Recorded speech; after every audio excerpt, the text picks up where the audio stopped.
Thank you. Joanna, I think at this point it's important to indicate that the next category in our survey was extremely difficult to quantify.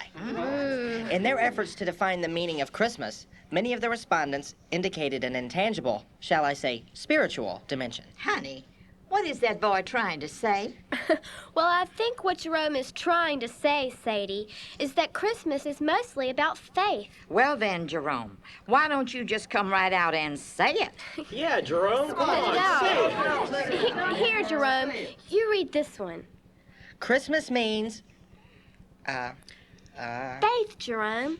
Christmas means faith. And that's something you can't make a statistic out of, honey. Well, yes, of course. I'm well aware that others may respond to the season in a spiritual, even emotional fashion, but I myself prefer to remain objective. But Jerome, doesn't Christmas mean anything to you personally? Joanna, frankly, my opinion about Christmas is irrelevant. Totally irrelevant. Well, I'm not sure I know what irrelevant means, but I do know this.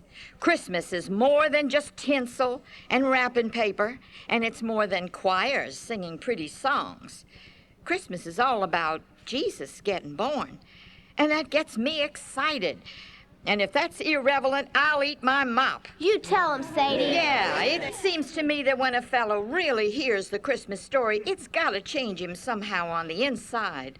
Maybe you've never really heard it before, Jerome. The Christmas story? Yes, of course I've heard it.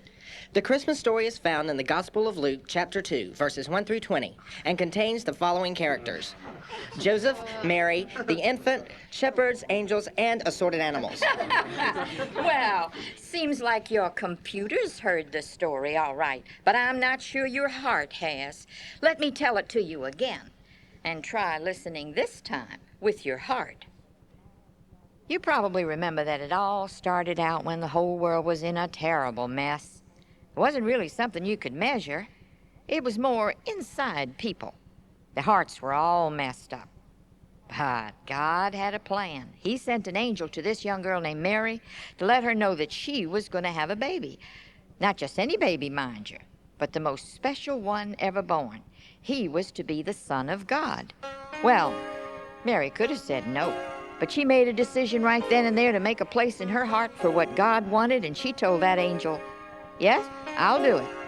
Well, a lot of months went by before Mary and her husband Joseph went off on a donkey to a little town called Bethlehem. And the night they got there, Mary had her baby in a barn because they couldn't find any other place in the whole town for him to be born. So think of it. Here's this little baby who's really the Son of God Almighty, lying on the hay in an old horse trough. And then God put the word out.